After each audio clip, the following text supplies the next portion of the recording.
He's a really fast downhill guard. No, he's a great player. His tenacity on defense. Great downhill driver. He was a good young guard. Today's feature isn't a Stunted Growth story about how a career ended, it's about where it changed. Chapter 1 is for players whose path was supposed to be simple until it wasn't. DJ Wagner's path was as simple as it gets. NBA bloodline, #1 player in the country, Kentucky, one and done. He literally had one job. But instead of the league opening, the window is starting to close. This isn't the end of his story, but this is where his story is taking a turn in a direction no one saw coming. Where it goes from here are chapters we'll continue to explore, but for now, Chapter 1, DJ Wagner, the curse of staying too long. What happened? Let's talk about it. It's your boy JC Stunted Growth. Let's get it, man. Take a minute to like, subscribe, and comment on who I should do next. DJ Wagner is a 6'3" point guard from Camden, New Jersey, a city where his basketball legacy carries weight. His grandfather, Milt Wagner, was a national champion at Louisville, and his father, DeJuan Wagner, was one of the most electric high school players ever and a top NBA draft pick. So from the start, DJ Wagner wasn't just another prospect. He was the continuation of a story people already felt would reach the same heights if not higher. At Camden High School, DJ embraced that pressure instead of running from it. He didn't chase prep schools or shortcuts. He stayed home, carried his city, and played every game knowing eyes were on him. As a junior, he helped lead Camden to a state title, and by his senior year, he was the unquestioned face of New Jersey basketball, dropping big numbers, winning championships, and climbing to the top of the national ranks. By the end of it, he was the #1 player in the 2023 class, not because of hype, but because he kept producing in the same environment year after year. Kentucky was the natural next step. The program had become a factory for guards who did exactly what DJ needed to do: come in, play solid, show flashes, and leave. The expectations weren't to dominate, they were to stay on schedule. 1 year, 1 season, 1 clean transition to the league. Everything about DJ Wagner's career had followed the plan perfectly, and that's what made what happened next so unexpected. Stunt number 1, no elite level skill. This is the part that's uncomfortable to say out loud, but it's the truth. DJ Wagner never had an elite level skill that justified the hype. Ever since he first hit my radar in high school, I couldn't see what he was supposed to hang his hat on at the next level. The production was there, the name was there, the story was there, but the skill that separates real prospects from great high school players just wasn't.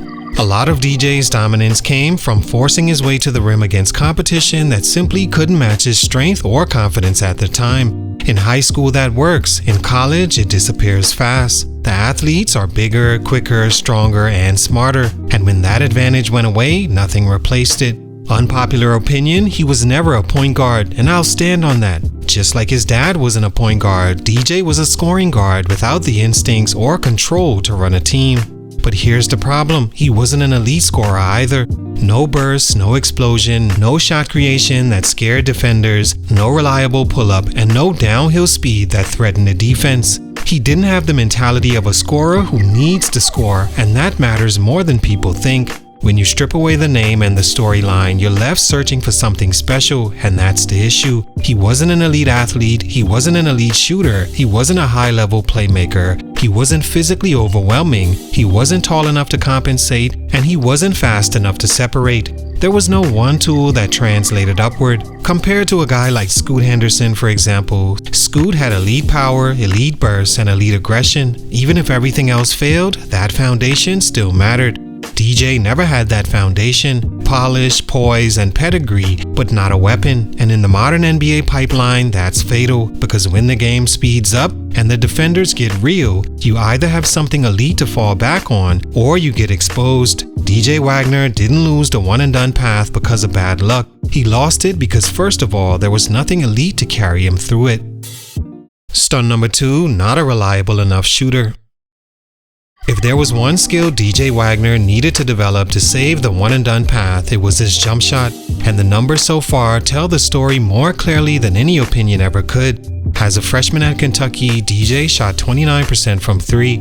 For a guard trying to convince NBA teams he could survive off the ball, that was a red flag immediately. Not a slump, not a small sample, a full season of defenses daring him to shoot and winning. That alone killed any chance of him being viewed as a draftable one and done because modern NBA guards simply can't be non-shooters unless they're elite at everything else. DJ wasn't. The next year was supposed to be the reset, new environment, new system, and a fresh start at Arkansas. This was the year the jumper had to show not just cosmetic, but real growth. Instead, it barely moved, 30% from 3. 1% better in a make or break year because who wants to come back for a third year when one and done was the expectation? That's not development, that's stagnation. And for scouts, stagnation is worse than failure because it tells them the work isn't translating. By the time he entered his junior year, the pressure was obvious. This was the last make or break season, and while the number technically improved to 34%, it still isn't enough to change the conversation. In today's NBA, that's still below the line for guards who aren't elite athletes or creators. DJ is neither. The bigger issue is what those numbers represent. Defenders are still going under screens, coaches are shrinking the floor around him, and lineups still suffer spacing-wise when he plays. The jumper isn't just missing so far halfway through the season, it's not scaring anyone, and when a guard can't force defensive respect, his entire role collapses.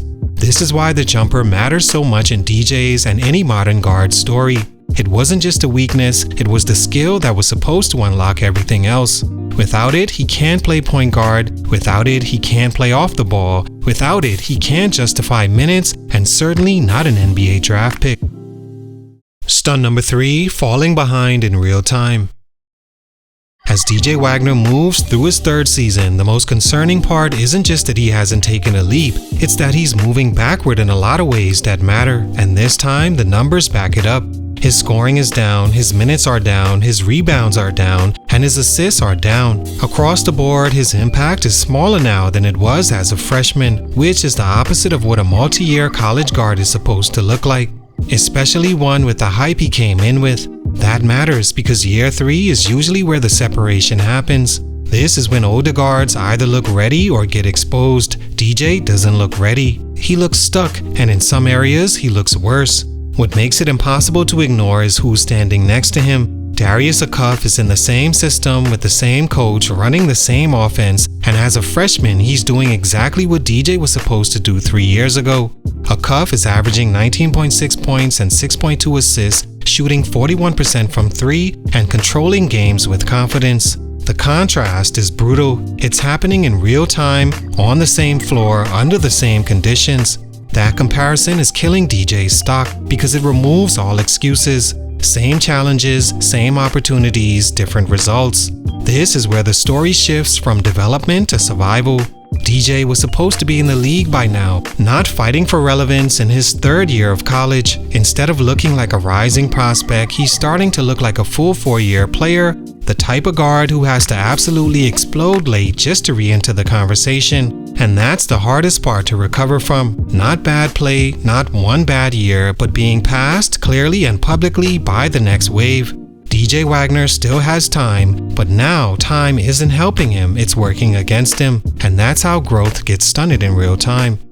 All in all, DJ Wagner still has time to turn things around simply because of who he was in high school. That alone will afford him at least one real shot. Just look at Mikey Williams. But to be completely honest, it's not looking great. He's an undersized guard without natural point guard instincts, more of a scoring guard who doesn't score at a high enough level, and that's a tough place to live in today's NBA. Now with a bona fide lottery pick on his team, younger, clearly better, in the same system, he has a lot of ground to make up with less faith, less margin, and about a year to prove it. Can he? We'll see. But for now, for these reasons, his growth is being stunted. It's your boy JC Stunted Growth, and I'm out.